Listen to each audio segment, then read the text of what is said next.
Have you ever vaped before as a teen? Because I have. Teen vaping has had a few negative effects on me in my life. Today, I will be speaking on the topic of the negative effects of teen vaping and why teens should stay away or shouldn't vape at all.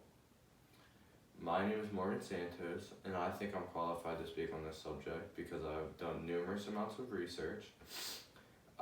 Just a few weeks ago, I gave an informative speech on the negative effects of teen vaping, and I have had some personal negative experiences with teen vaping.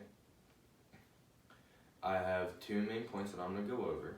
The first main point being four more commonly used chemicals in 99% of all e-liquids or vape juices. And then the second main point I'll be talking about is the possible negative long-term effects of teen vaping. I'll round out my speech with some personal experiences from my life and my friend's life. Excuse me. The first main point I want to talk about is the four mainly used chemicals in nearly 99% of all e-liquids or vape juices. In an article titled, "Is Your Teen Vaping?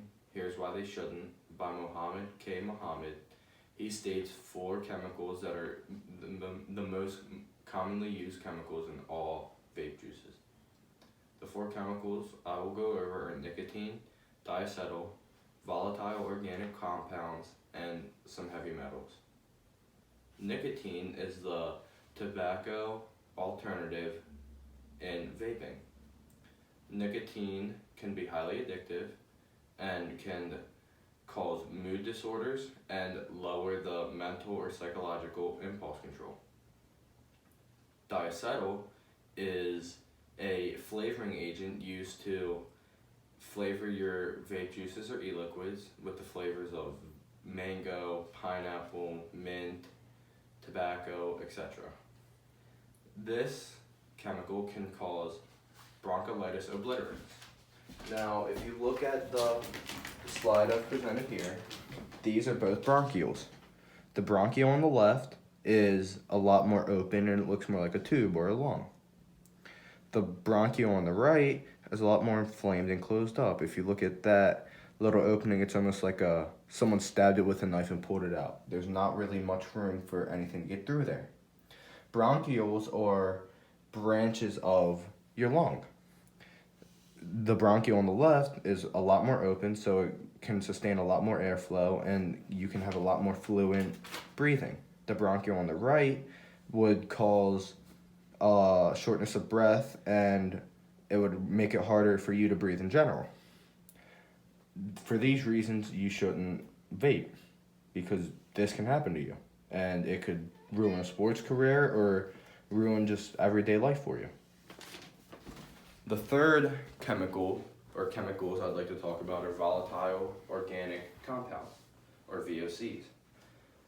Volatile organic compounds are found in common household items like bleach, soaps, and cleaners. Inhaling these can cause dizziness, memory impairment, and can also cause headaches. The final chemical or chemicals I'd like to talk about are heavy metals. Heavy metals like nickel, tin, and lead have been found in a lot of e-liquids or vape juices. Research done have linked these heavy metals to cause cancer. Cancer is a disease that nobody wants because it's very fatal and a lot of surgery and money is put into trying to cure you. And once you're cured, there's always that chance of you having to go back in remission and you can get cancer again.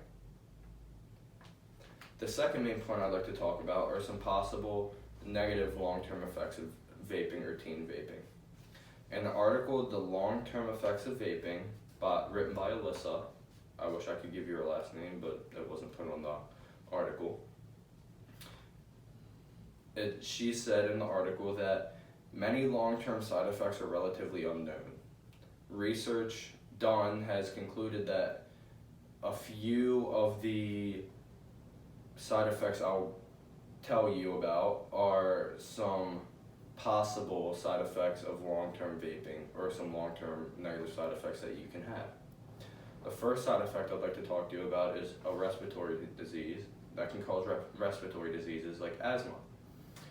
I have asthma, and it's not good for you. Asthma can lead to asthma attacks and can put you in hospital, and you need an inhaler to kind of settle down the asthma and keep yourself on track.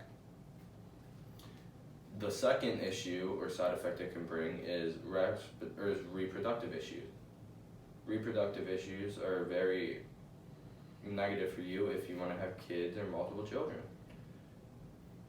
If you want to have multiple children, having reproductive issues are not a good thing. It can lead to you having to spend a lot of money and go through a lot of processes to try and have a child with your spouse or whoever it may be. And the last side effect that may be possible from long-term vaping are heart attacks. Heart attacks are very deadly and fatal. My grandfather's had 3 heart attacks and he's nearly died from every single one. It's not something that you want to have happen to you. The last long-term side effect from vaping can be addiction to nicotine, and nicotine leading you to smoke cigarettes. In the article called Vaping Rises Among Teens, written by Alan Defibal, he stated that these results suggest that vaping is leading youth into nicotine use and nicotine addiction, not away from it. Personally, I have been addicted to nicotine and to vaping, and I've tried to quit many a times. It hasn't worked. I'm still trying to quit today. If you start vaping, it can lead to a life of addiction and causing you to smoke cigarettes or use harder drugs. My friend, who had started vaping when he was 14, got bronchiolitis obliterans at the age of 18, and his lung collapsed. He was in the hospital for almost 3 weeks to a month, and had to get a lung transplant to replace the lung that collapsed from the disease. He now has to live with a pig's lung because he couldn't get a human lung. Vaping has a lot of negative effects on teens and people in general. If you want to live a healthy life, then stay away from vaping, especially as a teen. If you feel like you're being peer pressured, or you think you have to vape to be a cool kid, don't feel that way, because sometimes being the cool kid can get you killed.